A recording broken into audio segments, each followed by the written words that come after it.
Good morning, students. Welcome to Professional Studies Engineering classes. In this lecture, we are going to see Mechanical Engineering, third semester subject Thermodynamics. હવે આપણે એમાં unit 2 start કર્યું હતું first law of thermodynamics. આપણે આજે આ જે lecture છે એમાં કયા ટોપિક જોવાના છે તો ફર્સ્ટ ટોપિક છે એનું એનર્જી ઇક્વેશન. મતલબ કે એનર્જી ઇક્વેશન કોને કહેવાય, એનર્જી ઇક્વેશન શું છે આપણે એ વસ્તુ જોવાની છે. પછી આપણે જોવાનું છે કે general form of energy equation કયો છે, કે આપણું જે એનર્જી ઇક્વેશન છે આપણે જે જનરલી લખીએ તો એને કયા ફોર્મેટમાં લખાય ને આપણે એ વસ્તુ જોવાની છે સેકન્ડ ટોપિકમાં. થર્ડ ટોપિક આવશે energy equation for close system and open system. કે જ્યારે ક્લોઝ સિસ્ટમ હોય તો એનર્જી ઇક્વેશનનો કયો ફોર્મેટ આવે ને જ્યારે ઓપન સિસ્ટમ હોય ત્યારે એનર્જી ઇક્વેશનનો કયો ફોર્મેટ આવે ને આપણે એ વસ્તુ જોવાની છે. પછી ફોર્થ ટોપિક આવશે આપણો સ્ટેડી ફ્લો એનર્જી ઇક્વેશનનું ડેરિવેશન. કે જ્યારે સ્ટેડી ફ્લો હોય ત્યારે એનર્જી ઇક્વેશનનું કયું ફોર્મેટ આવે એને કેવી રીતે ડિરાઈવ કરવાનું છે આપણે એ વસ્તુ ડિટેલમાં જોવાની છે. પહેલાં વાત કરીએ લાસ્ટ લેક્ચરની.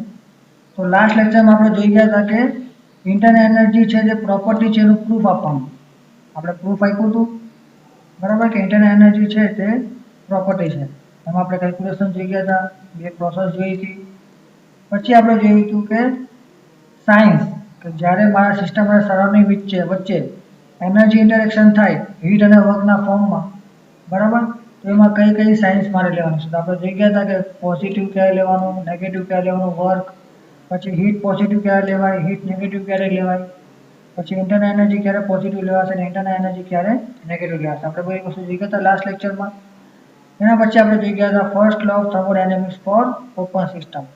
કે જ્યારે ઓપન સિસ્ટમ હોય ત્યારે ફર્સ્ટ લો ઓફ થર્મોડાયનેમિક્સ આપણે કેવી રીતે એપ્લિકેબલ કરીએ છીએ સિસ્ટમમાં એ આપણે જોઈ ગયા હતા, બરાબર ને. આપણે ઇક્વેશન જોઈ ગયા હતા. પછી આપણે જોઈ ગયા હતા કંટ્રોલ માસ અને કંટ્રોલ વોલ્યુમનો કોન્સેપ્ટ, કે કંટ્રોલ માસ કોને કહેવાશે અને કંટ્રોલ વોલ્યુમ ક્યારે કહેવાશે. ખબર પડી ગઈ. હવે આપણે આજનો લેક્ચર સ્ટાર્ટ કરીએ. તો આજના લેક્ચરમાં આપણે જોવાનું છે પહેલો ટોપિક એનર્જી ઇક્વેશન. કે એનર્જી ઇક્વેશન કોને કહેવાય, કે જ્યારે બી મારી સિસ્ટમ છે એના ઇક્વિલિબ્રિયમ સ્ટેટમાં જો ચેન્જ થતો હોય તો આપણે શું કહીએ કે મારી સિસ્ટમ છે એમાં કોઈ પ્રોસેસ થયો, બરાબર, મારી સિસ્ટમ હેઝ અંડરગોન અ પ્રોસેસ. હવે આ પ્રોસેસમાં શું થાય કે મારી સિસ્ટમ છે તે ઇનિશિયલ સ્ટેટમાંથી નીકળીને ફાઇનલ સ્ટેટમાં જાય, મતલબ કે સ્ટેટ 1માંથી સ્ટેટ 2માં થાય. કોના કારણે? કાં તો એનર્જી ટ્રાન્સફરના કારણે, કાં તો પછી માસના કારણે, કાં પછી બેવના કારણે. કાં તો એનર્જી ટ્રાન્સફર થાય, કાં તો માસ ટ્રાન્સફર થાય, કાં તો બેવ. હવે એ ક્યારે થતું હોય આ વસ્તુ તો કોના વચ્ચે થાય? સિસ્ટમ અને સરાઉન્ડિંગના વચ્ચે થતી હોય. હવે ફર્સ્ટ લોની વાત કરીએ તો ફર્સ્ટ લોના પ્રમાણે મારો જે માસ છે તે કેવો રહેવાનો? કોન્સ્ટન્ટ રહેવાનો.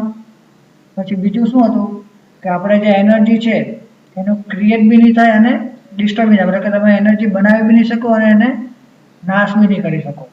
ખાલી શું થાય? Quantity of total energy of system and its surrounding remain constant. આપણે શું કહી શકીએ કે મારી જે ટોટલ એનર્જી છે સિસ્ટમની અને સરાઉન્ડિંગની એ કેવી રહેવાની? કોન્સ્ટન્ટ રહેવાની. This law can be applied to any system undergoing a change of state. હવે આ લો ક્યાં લગાવી શકીએ આપણે? બધી સિસ્ટમમાં લગાવી શકીએ કે જેમાં મારું ચેન્જ ઓફ સ્ટેટ થતો હોય. ચેન્જ ઓફ સ્ટેટ એટલે કે સ્ટેટ 1માંથી સ્ટેટ 2 જતું હોય ત્યારે. The energy balance for this situation can be represented and analyzed with the help of energy equation.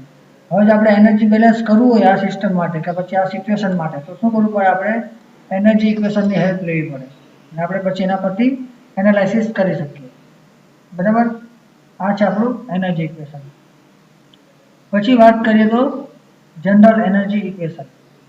હવે આપણે જો એનર્જી ઇક્વેશન મેળવવું હોય for the derivation of general energy equation આપણે શું કન્સિડર કરીએ? એક ઓપન સિસ્ટમ કન્સિડર કરીએ જે આપણે આગળ ફિગરમાં જોઈ ગયા છે, બરાબર. કઈ ફિગર?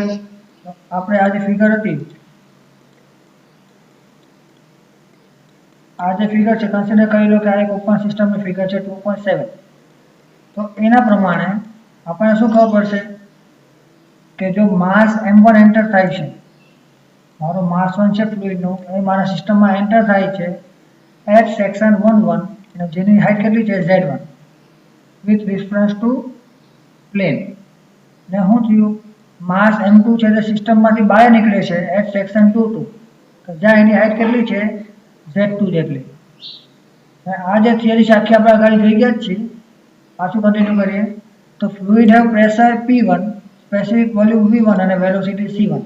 શું કીધું કે મારો જે ફ્લુઇડ સેક્શન 11 પર એન્ટર થાય છે એનો પ્રેશર P1 છે, સ્પેસિફિક વોલ્યુમ V1 છે, વેલોસિટી C1 છે અને ઇન્ટરનલ એનર્જી કેટલી છે U1 જેટલી. ને સેક્શન 22 પાસેનું પ્રેશર કેટલું છે P2, specific volume V2, velocity C2 અને ઇન્ટરનલ એનર્જી U2. પછી શું કર્યું કે મેં એ સિસ્ટમમાં Q1 જેટલી હીટ આપી ને એના કારણે મને W જેટલું વર્ક મળ્યું સિસ્ટમમાં. તો હવે આમાં શું થવાનું કે જ્યારે ફ્લુઇડ ફ્લો થવાનો સિસ્ટમમાં તો એમાં અમુક વસ્તુ ચેન્જ થાય. કઈ કઈ વસ્તુ ચેન્જ થવાની, તો ઇન્ટરનલ એનર્જી, કાઇનેટિક એનર્જી અને પોટેન્શિયલ એનર્જીમાં ચેન્જ જોવા મળશે. હવે એ સિસ્ટમમાં આપણે જે ફર્સ્ટ લો લગાડીએ આપણે શું જોવા મળશે કે when applying the first law to this system, આ જે સિસ્ટમમાં જે સિચ્યુએશન પેદા થઈ એમાં આપણે જે ફર્સ્ટ લો લગાવીએ તો શું મળશે આપણને કે flow work at section 11 plus energy stored at section 11 plus heat entering into the system, જે આપણે હીટ એન્ટર કરી એટલે હીટ એડ કરી એ which is equal to flow work at section 22 કે જે મારો ફ્લો વર્ક થવાનો છે સેક્શન 2 પર એ, પછી એનર્જી સ્ટોર્ડ એટ સેક્શન 22 અને work done by the system plus change in stored energy of the system, એ બંને એકબીજાને ઇક્વલ ટુ થવાના. હવે આપણે વેલ્યુ પુટ કરીએ તો ફ્લો વર્ક તો શું લેવાનું, ફ્લો વર્ક નેસેસરી છે section 11 is equal two mp1 θ1, એટલે કે θ1 એટલે શું છે આપણું specific volume which is equal two V/m, બરાબર છે.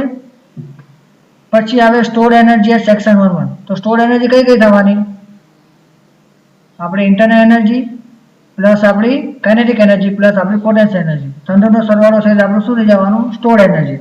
એના પછી આપણને ઇક્વેશન શું મળશે m1 into bracket u1 plus c1 square by 2 plus z1 g, અને આપણે જે હીટ એન્ટર કરી છે તે કેટલી છે q જેટલી છે, which is equal to flow work necessary at section 22.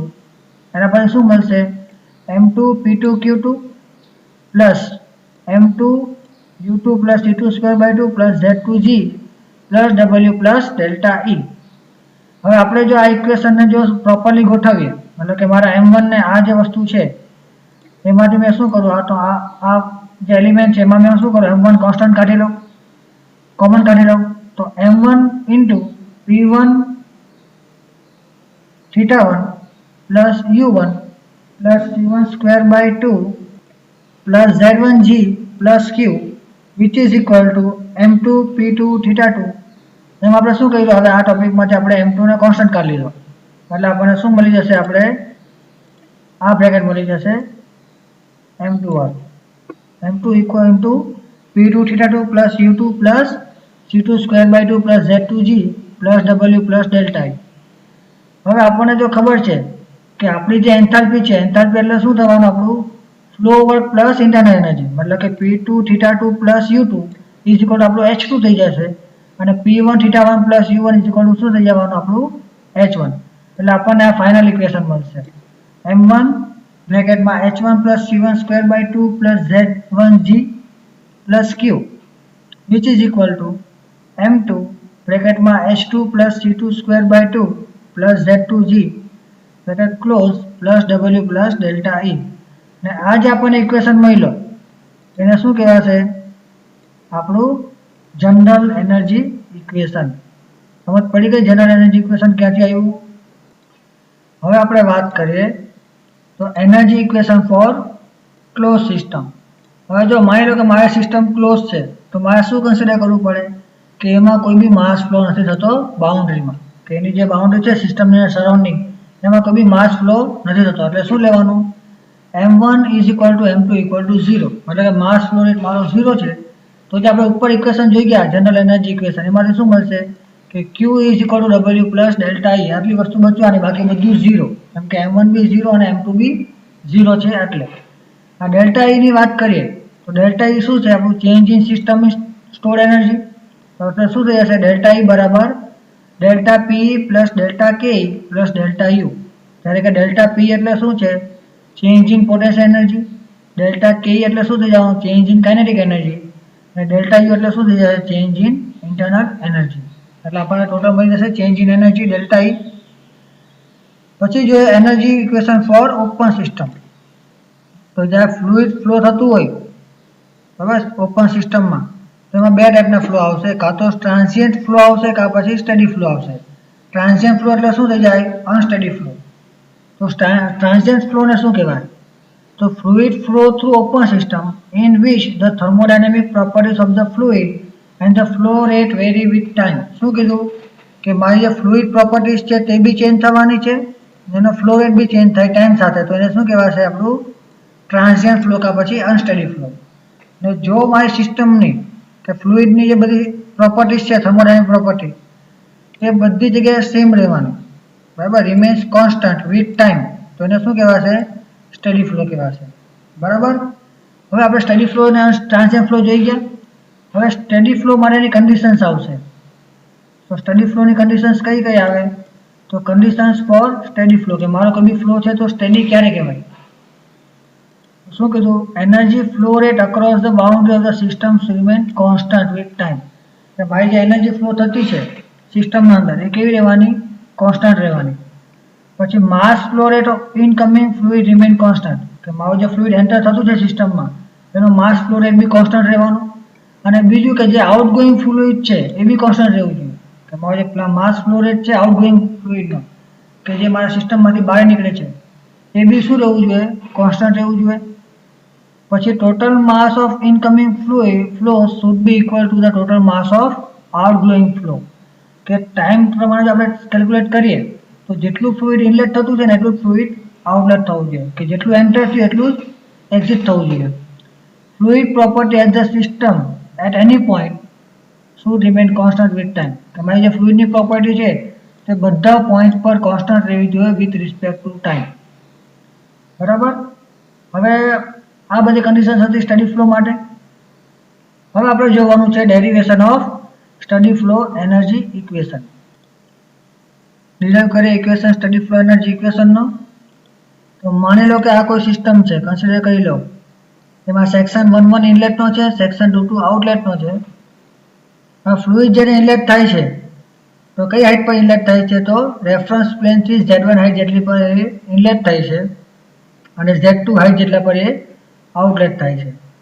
જ્યારે ઇનલેટ થાય છે તો એની કેટલી કેટલી પ્રોપર્ટીઝ છે તો internal energy U1, mass flow rate M1, pressure V1, volume V1 અને વેલોસિટી C1.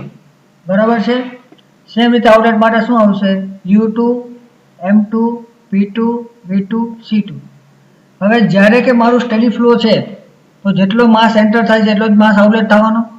એટલે આપણે લઈ લઈએ કે M1 is equal to M2 is equal to M. એટલે જો અહીંયા શું આપેલું છે ખાલી M અને M જ આપેલું છે. અને આપણે Q જેટલી એનર્જી ઇનપુટ કરીએ છીએ ને આપણને ડબલ જેટલું વર્ક મળે છે. આ છે સિસ્ટમ ને આ એની બાઉન્ડ. સમજ પડી ગઈ ફિગરમાં. જે વસ્તુ અહીંયા લખ્યું છે એ જ વસ્તુ ફિગરમાં મેં આપણે તમને સમજાવી દીધી. હવે આપણે આના પેરામીટર્સ જોઈએ કે કયા કયા પેરામીટર્સ આના અંદર ઇન્વોલ્વ છે. પેરામીટર્સની વાત કરીએ તો ફર્સ્ટ પેરામીટર છે એનું માસ ફ્લો રેટ ઓફ ફ્લુઇડ, જેનું યુનિટ છે kg પર સેકન્ડ. તો ઇનલેટમાં કેટલું છે m જેટલો માસ ઇનલેટ થાય છે ને આઉટલેટમાં કેટલું થાય છે m જેટલું માસ આઉટલેટ થાય છે. સેકન્ડ છે પ્રેશર ઓફ ફ્લુઇડ, જેનો યુનિટ છે કિલો ન્યૂટન પર મીટર સ્ક્વેર. બરાબર. ઇનલેટમાં P1 અને આઉટલેટમાં P2 પ્રેશર. પછી સ્પેસિફિક વોલ્યુમની વાત કરીએ તો એનો યુનિટ છે મીટર ક્યુબ પર kg. કેટલું છે θ1 અને θ2.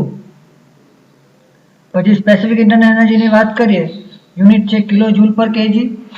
ઇનલેટમાં U1 અને આઉટલેટમાં U2. વેલોસિટી ઓફ ફ્લુઇડ છે મીટર પર સેકન્ડમાં. કેટલી છે C1 અને C2 ઇનલેટ આઉટલેટ માટે. અને height of section from reference કેટલું છે મીટરમાં છે યુનિટ Z1 અને Z2. સમજ પડી ગઈ આટલી વસ્તુ. આ 6 આપણા મેઇન પેરામીટર્સ હતા. પછી આવશે કાઇનેટિક એનર્જી ઓફ ફ્લુઇડ. તો કાઇનેટિક એનર્જીનું ઇક્વેશન શું છે? Half mv square. જેટલું ઇનલેટ થાય છે એટલું આઉટલેટ થાય છે. માસ કોન્સ્ટન્ટ છે એટલે આપણે આમાં માસ કન્સિડર નહીં કરીએ. તો કિલો જૂલ પર કેજી શું આવશે? C1 સ્ક્વેર બાય 2 ઇન્ટુ 10⁻³ ડિવિઝનમાં 10⁻³ કેમ આવ્યું? આપણે કાઇનેટિક એનર્જી શું આવે? Half mv square. તો મીટર ક્યુબ પર કેજી હતું ને આપણે શું કરી નાખ્યું? એનું કિલો જૂલમાં લીધું. આ યુનિટ કયું છે? કિલો જૂલમાં છે એટલે કેટલું આવશે? ડિવિઝનમાં 10⁻³ આવશે. પછી potential energy of fluid kilo joule પર કેજી છે આપણ એટલે શું આવશે? Z1 G અપોનમાં 10⁻³. સેમ રીતે ફ્લો વર્ક આવશે કિલો જૂલ પર કેજીમાં P1 θ1 અને P2 θ2. બધી વેલ્યુ મળી ગઈ, બધા પેરામીટર સમજ પડી ગઈ. હવે આપણે આમાં શું કરશું? જનરલ એનર્જી ઇક્વેશન લગાવશું. Applying general equation. બરાબર, એનર્જી ઇક્વેશન શું છે કે total energy coming into the system is equal to total energy going out of the system. કે જેટલી એનર્જી મારા સિસ્ટમના અંદર આવે છે એટલી જ એનર્જી મારા સિસ્ટમના બહાર જવાની. તો મારા એનર્જી ઇક્વેશન કયા ફોર્મમાં આવશે? m1 u1 plus p1 θ1 plus c1 square by 2 into 10⁻³ plus z1 g અપોનમાં 10⁻³ પ્લસ q કે જે મારી સિસ્ટમમાં એન્ટર કરું છું, એનર્જી આપું છું ને, which is equal to m2 બ્રેકેટમાં u2 plus p2 θ2 plus c2 square અપોનમાં 2 into 10⁻³ plus z2 g by 10⁻³ plus w plus delta E. હવે આપણો જેટલો માસ એન્ટર થાય છે એટલો જ માસ લીવ થાય છે. મતલબ કે m1 is equal to m2. એ બધી વસ્તુ કેન્સલ થઈ જશે. બરાબર, એટલે કે મારો જે m1 છે ને જે m2 છે તે કેન્સલ થઈ જવાનું. તો આપણે ઇક્વેશનમાં શું ફોર્મ આવી જશે? ઇક્વેશનનો ફોર્મ આવી જશે આપણે m કોન્સ્ટન્ટ બધે બાજુ સેમ. u1 પ્લસ p1 θ1 બરાબર શું થઈ જવાનું? h1. અને u2 પ્લસ p2 θ2 કેટલું થઈ જવાનું? h2. બરાબર છે. તો શું મળશે આપણને કે m h1 plus c1 square by 2 into 10⁻³ plus z2 g 10⁻³ plus q is equal to m h2 plus c2 square by 2 into 10⁻³ plus z2 g અપોનમાં 10⁻³ પ્લસ w. હવે સ્ટડી ફ્લો છે એટલે શું થવાનું? એમાં કોઈ બી ઇન્ટરનલ એનર્જીમાં ચેન્જ નથી આવવાનો. મતલબ શું લેવું પડે? ડેલ્ટા E બરાબર 0. એટલે આપણે શું કર્યું? અહીંયા ડેલ્ટા E કન્સિડર નથી કર્યો. અને આપણને આજે બે ઇક્વેશન મળ્યા, ઇક્વેશન 2.8 અને ઇક્વેશન 2.9. એને કહેવાશે energy equation of study flow energy equation. સમજ પડી ગઈ? આ હતો આપણો ટોપિક આજનો, સ્ટડી ફ્લો એનર્જી ઇક્વેશનના ડેરિવેશન ઉપરનો. આજના વિડીયો લેક્ચરમાં કંઈ બી ડાઉટ હોય કે કંઈ બી પ્રોબ્લેમ હોય તો મારા કોન્ટેક્ટ નંબર કોન્ટેક્ટ ડિટેલ્સ પર મને મેસેજ કરો, કોલ કરો કે પછી મેલ કરો. Like, share and subscribe this video. Thank you for watching this video.